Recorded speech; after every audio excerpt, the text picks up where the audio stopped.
Good afternoon, everyone. It's 4:30 p.m. here in London. It could be good morning or good evening, depending on where you're joining us from.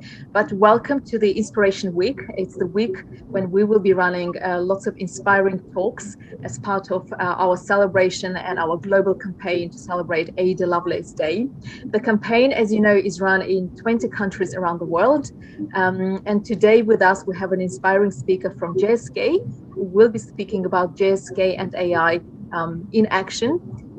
So we have Emma Duckworth, who is the Director of Data Science at JSK Consumer Healthcare, who will be talking to us today. And Emma, welcome, and thank you so much for joining us today. It's over to you.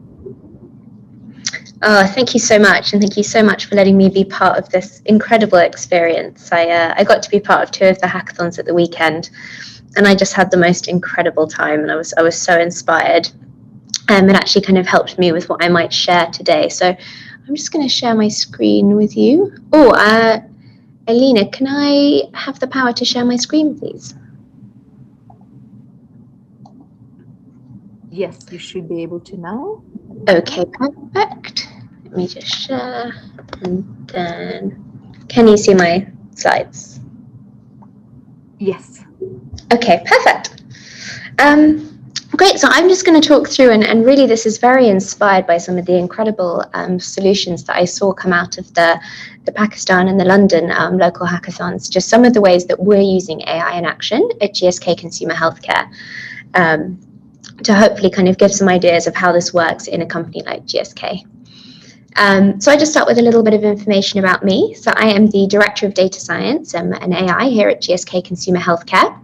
So I started, kind of my background is in maths. I always loved maths at school. I did maths at uni and then did a master's in applied maths. And that was kind of my route into things like data science and AI. I've worked in data science in lots of different companies, both at big companies like IBM and GSK, and I'm going to tell you a bit more about what we do at GSK in a second. But I also spent quite a long time working in startups with lots of innovation, kind of focusing on smaller problems and doing lots of things like hackathons too. So I've experienced both sides of the coin, and really do think that this form of hackathon innovation, whether you're in big or small companies, it's so valuable. And if you want to make an impact and get going quickly, it's so important.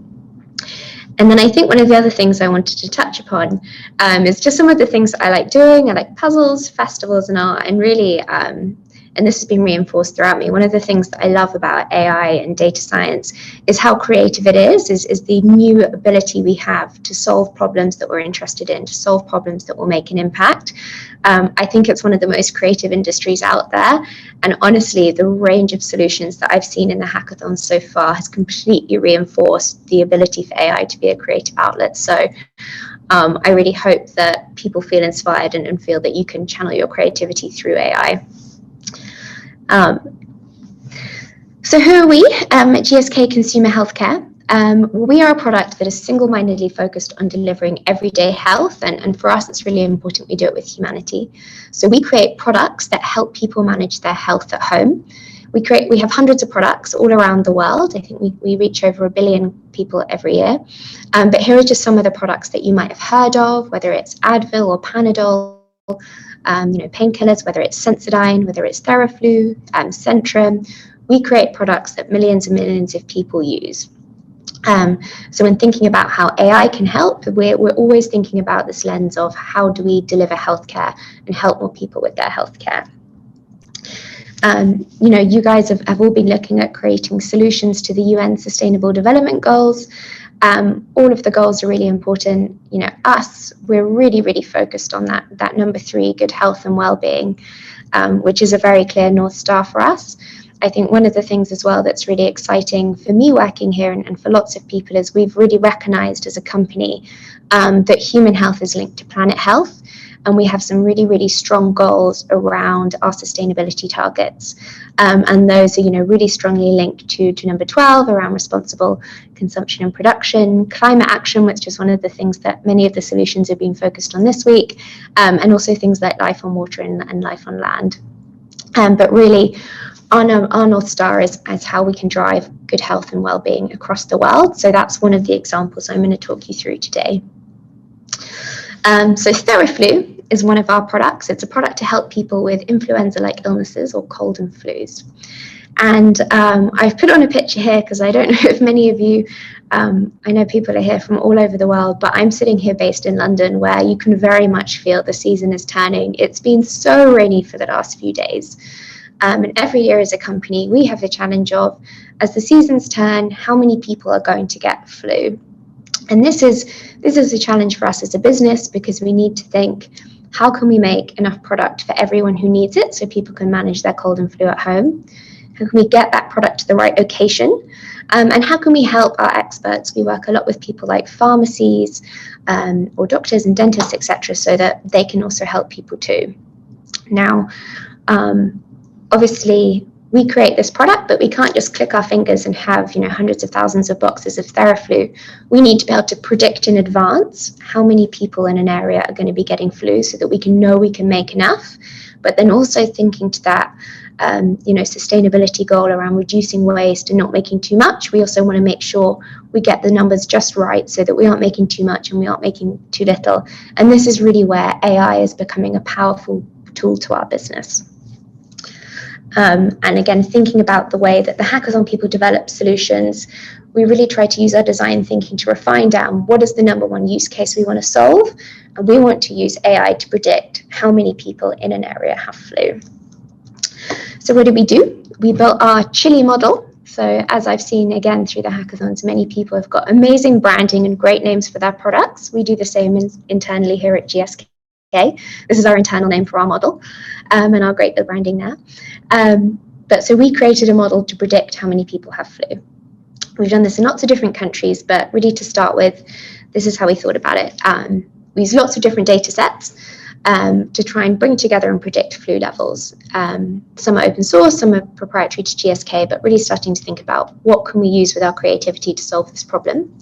So one of the data sets we were doing is looking at Google Trends data and search terms. So how many people in an area are searching, how do I cure a runny nose? What do I do if I get flu? What flu medicines are available near me? And we started with a quick prototype, a bit like a hackathon, and then we started to iterate once we proved it was successful to get the best model possible. And this is using lots of different models and AI techniques. As we started iterating, we found a few different things. So one of the team members, we started doing our modeling in the US actually, and we started looking at these Google search terms in English language. And we actually found that our performance increased as we added more languages, as we added in things like Spanish. And I think this really highlighted to me, and I again have seen this throughout the hackathon, is how important it is to have diversity at the design stage of an AI solution. So have you got representation of all sorts of people, of all sorts of ways of thinking at the design stage, so that you can reach as many people as possible with your solutions. And actually, I think what this showed is that having diversity at this point in the process, it actually drove, better performance for us. We had better coverage across the states. We had higher accuracy, and ultimately this helps GSK with competitive advantage in delivering our product. So it was a great example to me, and I hope something that you guys will incorporate throughout all of your solutions is it's so important for us to have diversity, to have girls, to have people of different countries and cultures involved in the design of AI, and it's why it's so exciting to be working with teams in AI. So I know I've heard a lot of this coming out. So we delivered our model via API, and I know some of you have been experimenting with using other people's APIs. An API is essentially a planning interface where people can call on the results of your models. And this meant that we could actually use our single problem in lots of different solutions later. So we scaled this to 6 countries. And this meant that other developers can pull from our API, our flu models, to create lots and lots of different AI solutions in action. So some of the markets that you can see here are Russia and Poland. And actually in those markets, our marketing team could develop websites so that our consumers, our customers can log on and see what flu levels are like where they live. And this meant that as consumers, they're empowered to create their own flu strategies. It might be I need to stock up on product. It might be like, okay, flu levels are high, I'm going to wear a mask when I go out and about. It might be, I'm going to do all sorts of different things to help mitigate my flu. I'm going to be a bit extra careful, but really trying to give power to our consumers to help them manage their health. We also then could, serve the model to our marketing teams who can optimize when you serve ads and how you do personalization. We can feed it to our factories so that they can go to those questions of how many, how much flu should we make? What are those formulations we should do? And I'd love to hear if anyone's thinking about this at home, what are other ways that you might use the flu model to help our customers and our business? Because we created, this was our foundation use case, but as with many of the things that you guys have developed in the hackathon, there are so many follow-ons that come on from a foundational AI use case. I just kind of wanted to recap with, I guess, some of the things that we've learned from developing an AI flu model. What is the problem that you're trying to solve and how can AI help? Is it actually lots of problems or one? So in this instance, our one problem is, can we predict how many people have flu? We brought it back to one and then later could work on some of the different solutions afterwards. As you guys are learning through this hackathon, start small and iterate. Hackathons are a great way to get going. Diversity really matters in the design stage of AI, and there are so many different roles that can bring this diversity to the design stage. You might be a data scientist like my team are, you might be a product owner, you might be a scrum master, you might be an AI ethicist, but if you can help bring your input and your experience into the AI design stage, you will make a real knock-on effect to people all over the world through your perspective and through what your input has been. And this is really important. It's something we really try to do at GSK. So my team is currently 42% female, which is a lot higher than the national average of 18%, but still we'd always love to go further. And I think this Girls in AI Hackathon is so inspiring for that. Keep focused on the problem you're trying to solve. Others can build on what you've achieved, as you've seen with all of those different applications people could build from our one AI in action product. And then really important as well is keep measuring your performance at the end so you can continue to make it better. And this is something that we do every week, every day, so that we can continue to go back and refine. That's it from me. Thank you so much. Thank you so much for letting me be part of this incredible week. I felt so inspired, and hopefully this was a good example of how we're using AI to try and make a tangible difference to people here at GSK. Fantastic. Thank you so much, Emma.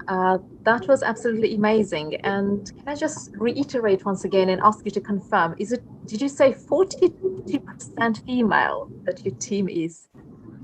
Yeah, 42% female at the last count, start of September. So yeah, very exciting. It's very exciting and really amazing. And can I just applaud you for this effort? And I really do want to emphasize this because I often argue that it is also down to the leadership. If you are a leader within your team, being the director, they look up to you, and you also have an opportunity to influence and bring more women, bring them with you. This is incredible, and I really wish every data science lab looked like that, and every AI and machine learning lab could learn from you.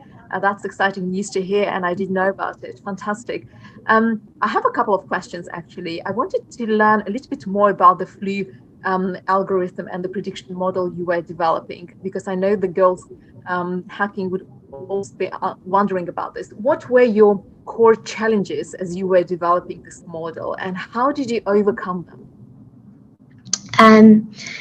Great question. I think we've had a few. The probably obvious one is trying to predict flu during a global pandemic is not easy. The CDC actually, called off their challenges. But I guess in seriousness with that, often when you're creating a time series model, it's about the performance metrics you pick. And often, actually what we found with this model is, given these uncertain times, one of our big things that we were measuring was more the uncertainty in the outcome, not specifically looking at the individual data point of what we were predicting, but how much certainty we had in that. And that was really important to us, and that we think gave actually our end users more power to make business decisions off the back of it, of how much confidence they could have or what their risk tolerance needed to be. So I think when you're doing that design stage, thinking, what is it that is actually the upside or the downside of this model being correct is really important. Fantastic. And is it the model that you can already rely on, or is it still work in progress, Emma? Yeah, so we have the model live in 5 markets, just about to release our 6th, and that's being relied on by the business. As I said, you can go on the website in certain markets and see for yourself what the flu levels are. We've got a roadmap to roll out to more places, and always trying to think how we can keep innovating. The project started about a year ago in one market, and we've been able to scale and keep going. So just an example of how you can start small, and then quite quickly, if something is valuable and delivering value, it will keep growing. That's incredible. And I know GSK also is working with King's College London on the algorithm to fight cancer. Would you be able to release anything and tell us about it? Where are we in terms of fighting cancer? This is such an important cause as well. It's an incredibly important cause, and it's such amazing work that the team are doing. The cancer part of the business is not, it's more on the pharma side than on the consumer healthcare side. So sadly, I'm not close enough to that incredible piece of work. What I will say is that we collaborate with universities on lots of different projects because we really believe in partnerships. So we have some collaboration with King's on some inventory projects, and some other with UCL and some other universities like Lancaster University too, to solve some of our problems. And we find that whether it's partnering with smaller companies, universities, research outlets, that collaboration is so important in the field of data science and AI, and it really makes a tangible difference. And we're always keen for more partnerships. And to be honest, having seen some of the results of the hackathon, if we could get some of your hackers involved, then we'd love to partner with them too. Well, I have some good news for you. In March, we're considering good health and well-being as a challenge, because this is a very popular challenge with young people. In fact, the winning teams of the previous hackathon in March was also tackling good health and well-being, and they're developing an algorithm for people hard of hearing who have really struggled to read lips during the pandemic. So it was a really topical, very relevant project and problem they tried to tackle. So I think we definitely want to offer it again. So if JSK will be willing to partner with us again in March, there will be a lot of young people wanting to do this from so many different angles, and I know it's a popular one. And the last question I will ask you before I let you be today is the question about your own interests and passions when you were younger. So if you were to go back to your 15, 16, 17, your self, what advice would you give to yourself then? Because we have a lot of girls in that age bracket who are still defining and wondering, what is it? Should they be studying at school? Is it maths, or is it something else?